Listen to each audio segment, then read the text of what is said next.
Hello listeners, welcome back to hello slow story world. ఈరోజు మన channel కోసం నేను రాసిన కథ నా ఊపిరి నువ్వే పార్ట్ 13 అండి. ఈ కథ రెండు ముందు భాగాలు చూడని వాళ్ళ కోసం కామెంట్స్లో లింక్స్ ఇచ్చానబ్బా.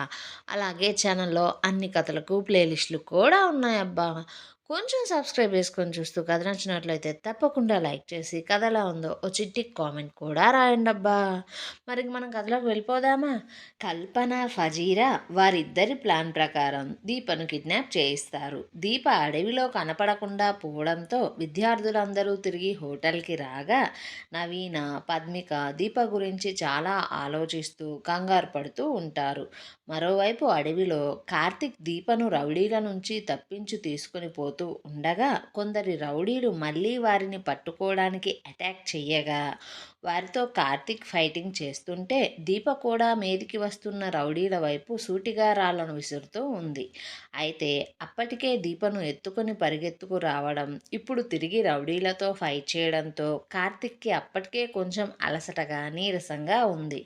పైగా మరో ఇద్దరి రౌడీలు కూడా అక్కడికి రావడం చూసి ఇక లాభం లేదు అనుకుని దీపకు చిన్న సైగ చేసి కార్తిక్ వారిద్దరూ కలిసి వేగంగా అక్కడి నుంచి పరుగులు అందుకున్నారు. దాంతో రౌడీలు వారి వెంట పడుతూనే ఉన్నారు.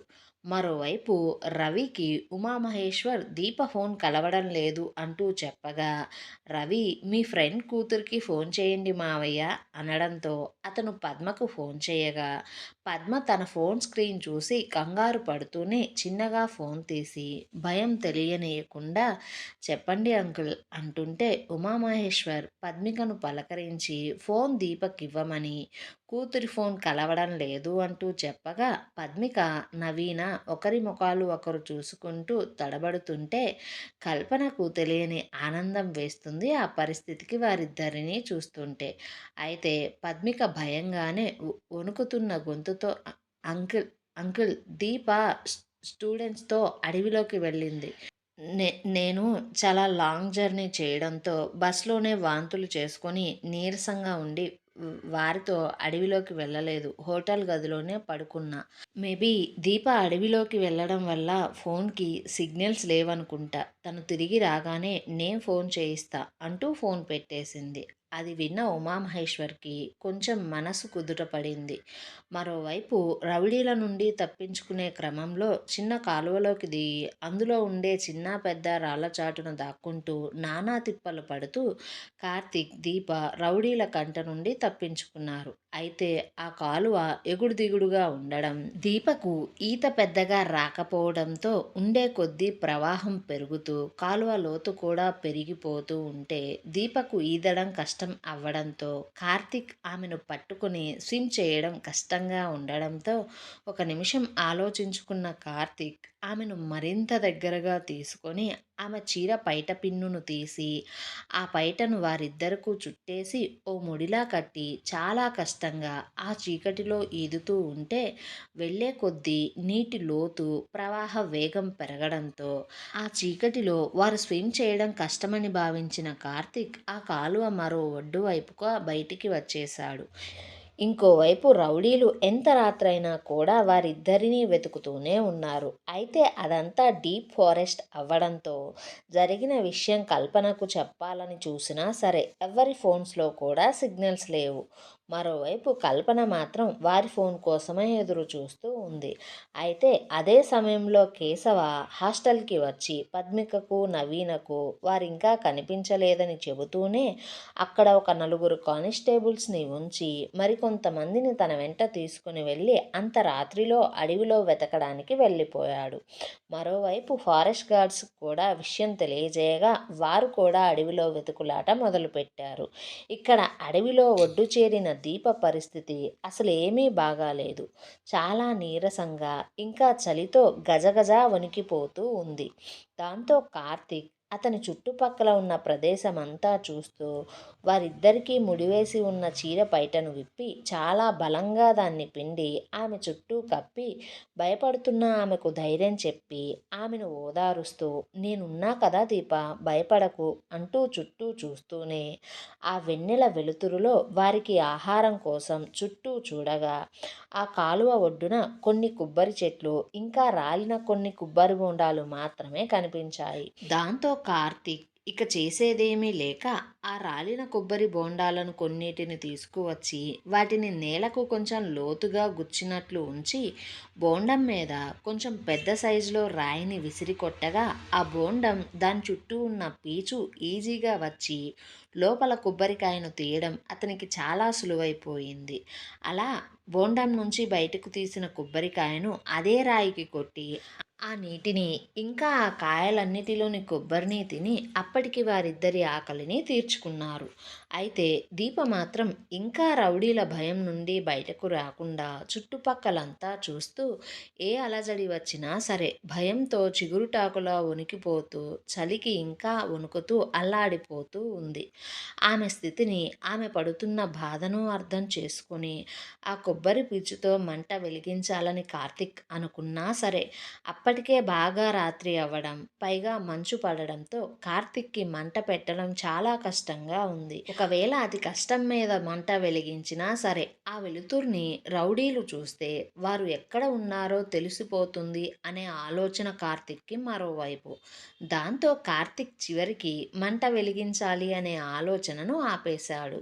కానీ దీప చలితో వణకడం చూసి ఆమె అలాగే ఉంటే ఎక్కడ తన స్థితి ఇంకా దిగజారిపోతుందో అన్న భయంతో మరో ఆలోచన కోసం చుట్టూ చూస్తూ అతని వంటి మీద ఉన్న షర్ట్ని తీసి వణుకుతూ ఉన్న దీప దగ్గరకు వచ్చి ఆమె చుట్టూ కప్పుకున్న చీరను తీయమనగా దీపకు అర్థం కాక అతనినే అయోమయంగా చూస్తూ ఆ వెన్నెల వెలుతురులో షర్ట్ లేకుండా అతనిని చూడడంతో పైగా ఆమెను చీరను తీయమనడంతో కార్తిక్ చేష్టలకు ఆమెకు కోపం రాగా కార్తిక్ ఆమెను చూస్తూ భయపడకు, నేనేమి ఇప్పుడు మన హనీమూన్ ఆలోచన అయితే చెయ్యనులే కానీ కొంచెం సేపు నేను చెప్పినట్లుగా విను చాలు అంటూ ఆమె చుట్టూ ఉన్న చీరను తీయగానే దీపకు ఆ స్థితిలో కూడా కోపం, సిగ్గు, బాధ, భయంతో కన్నీరు కంటి నుంచి రావడం ప్రారంభమైంది.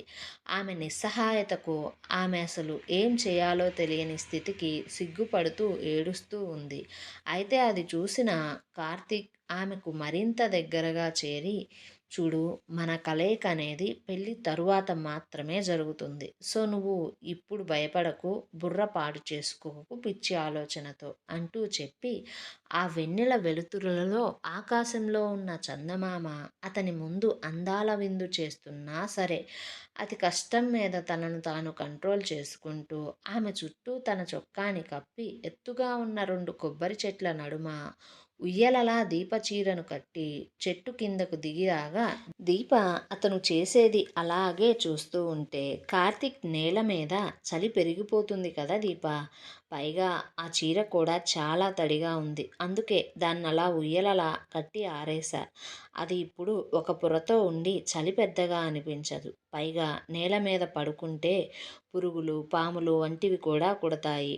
అందుకే అలా అంటూ చెబుతూ ఉంటే దీపకు విషయం అర్థమైపోయి సిగ్గుతో తలను దించుకొని నాకు చెట్లెక్కడం రాదు కార్తీక్ అంటూ ఉంటే కార్తీక్ చిన్నగా నవ్వుకుంటూ ఆమెను చాలా జాగ్రత్తగా ఆ చీర ఉయ్యలలోకి చేర్చగా దీప చిన్న పిల్లలా ముడుచుకొని మరోవైపుకు తిరిగి పడుకొని ఉంటే ఆమెను చూస్తూ అంత అందం అతనికి దగ్గరగా ఉండడం, పైగా ఆ చలిలో అతని శరీరం వేడిని కోరుకుంటున్నా సరే తనను తాను చాలా నిగ్రహించుకుంటూ మరోవైపుకు తిరిగి పడుకున్నాడు కార్తిక్. అయితే వారు మరీ అడవికి మధ్యలో ఉండడం, పైగా అది అరకు ప్రాంతం అవ్వడంతో నడిరాత్రికి మంచు వర్షంలా కురుస్తూ ఉంటే వారిద్దరి శరీరాలు కూడా చలితో గడగడా వణికిపోతూ ఉన్నాయి. దీప చలిని తట్టుకోలేక కార్తిక్కి ఎంత దూరంగా పడుకోవాలని చూస్తున్నా సరే ఆమె శరీరం వేడిని కోరుకోవడంతో అతన్ని కౌగిలించుకున్నట్లు పడుకోగా కార్తిక్కి ఆమె చర్యతో అతని నరాలు అన్నీ ఒక్కసారిగా ప్రణయరాగం పలికిస్తున్నట్లు ఉన్నా సరే అతను ఆమెకు ఇచ్చిన మాట వల్ల ఆమెను ఏమీ చేయకుండా కార్తిక్ ఆమెను అతుక్కొడి పడుకుంటూ నీకేమీ కాదు, నేనేమీ కానివ్వను దీప అంటూ ఆమె చేతులను రఫ్ చేయడం, అతని చేతులను రఫ్ చేసుకొని ఆమెకు వేడిని అందించడం, ఆమెకు ధైర్యం చెప్పడం వంటివి చెబుతూ ఆమెను చుట్టేస్తూ అల్లుకుపోతూ ఆమెను చూస్తూ I love you so much బంగారం అంటూ ఉంటే అతనిలో కలుగుతున్న శరీర మార్పులను చూస్తున్న దీపకు మాత్రం కొంచెం భయంగా అనిపిస్తుంది. అది గమనించిన కార్తీక్ ఇక లాభం లేదు అనుకుని అతను అదుపు చేసుకోవడం కష్టమని భావించి ఆ ఉయ్యాల నుండి దిగడానికి ప్రయత్నించగా దీపకు అతని మంచి మనసు, బుద్ధి, పరిస్థితిని అతనికి అనుకూలంగా మార్చుకోకుండా ఆమెకు నచ్చినట్లుగా అతను ఉన్నందుకు, ప్రాణానికి తెగించి ఆమెను కాపాడినందుకు, అన్నిటికీ మించి అతని ప్రేమకు ఆమె తిరిగి కార్తీక్‌ని ప్రేమించకుండా ఉండలేకపోయింది. అయితే అది ఆమె ఆ పరిస్థితుల్లో తన మాటల ద్వారా కాకుండా దీప ఆ సమయంలో ఆ చలికి తన ప్రేమను ఆమె చేతలలో చూపిస్తూ చాలా ఇష్టంగా కార్తీక్‌ని కౌగిలించుకుంది. దీపలో వచ్చిన మార్పును తెలుసుకున్న కార్తీక్ మనసులోనే గాల్లో తేలిపోతూ కార్తీక్ మనసు నిండా ఆమె మీద ప్రేమను నింపుకొని దీపను చూస్తూ చాలా ఇష్టంగా ఆమెను కౌగిలించుకొని తన కౌగిలిని ఆస్వాదిస్తూ మన మధ్య ఇలా ప్రేమను చూపించుకునే రాత్రులు, ఇష్టంగా ప్రేమను పంచుకునే రాత్రులు మరెన్నో రావాలి దీప. నాకు ఈ ఒక్క రాత్రి సరిపోదు అని ఆమె చెవిలో గుసగుసగా చెబుతూ ఆమెను చాలా ప్రేమగా చూస్తూ కార్తీక్ అతని చేతులలోకి దీప ముఖాన్ని తీసుకొని చాలా ఇష్టంగా తన ముఖమంతా కిస్ చేస్తూ చివరికి ఆమె పెదవులను చూస్తూ ఉంటే దీప సిగ్గుతో కళ్ళను కిందకు దించి అతనికి అనుకూలంగా ఆమె అధరాలను అతనికి అంగీకారంగా అందించి అతని ముద్దుకు ఆమె తొలిసారిగా స్పందిస్తూ ఉంటే కార్తిక్‌కి ఆ నిమిషం ప్రపంచం ఆగిపోతే చాలు అనిపిస్తుంది. ఆ ప్రేమను వారు తమ జీవితాంతం పొందాలని ఆమెను చాలా ఇష్టంగా చుంబించడం మొదలుపెట్టి వారి ప్రేమ ముద్దులు క్షణాలు కొంచెం కాక నిమిషాలలోకి మారిపోయి ప్రపంచాన్నే మర్చిపోతూ ఉంటే దీప కొంచెం ఇబ్బందిగా మూలగడం విని ప్రపంచంలోకి వచ్చిన కార్తీక్ ఆమె పెదవులను అతి కష్టంగా వదిలి ఆమెనే చూడగా ఆమె పెదవులు కొంచెం ఉబ్బినట్లుగా అనిపించాయి. దాంతో దీప కొంచెం కోపంగా ఇంత మొరటుగా ఉన్నావేంటి నువ్వు అంటుంటే కార్తీక్ నవ్వుతూ ఆమె నడుమును అమాంతం చుట్టేసి పట్టుకొని అతని మీదకు ఆమెను చేర్చుకొని చూడు నువ్వు మరీ ఇంత సున్నితంగా ఉన్నావేంటే ఇలా అయితే మనకు తరువాత చాలా కష్టమవుతుంది అంటుంటే దీప ఆ మాటలకు సిగ్గుపడుతూ చిన్నగా నీతో ఎంత కష్టమైనా సరే నాకిష్టమే. కానీ చిన్నగా నేర్పించుకోవాలి కదా! కొంచెం ఓపికగా చెప్పాలి కదా! అంటూ ఉంటే కార్తీక్ ఆమె మాటలకు నవ్వుతూ ఉప్పొంగిపోతున్న సంతోషంతో అబ్బా! చూడు దీప నువ్వింతకు మించి ఒక్క మాట మాట్లాడినా సరే నన్ను నేను అదుపు చేసుకోలేను. సో నువ్వు మౌనంగా ఇలా నా గుండెల మీద పడుకో. అది చాలు నాకు అంటూ ఆమెను అలాగే ఆ రాత్రంతా కౌగిలించుకొని పడుకున్నాడు.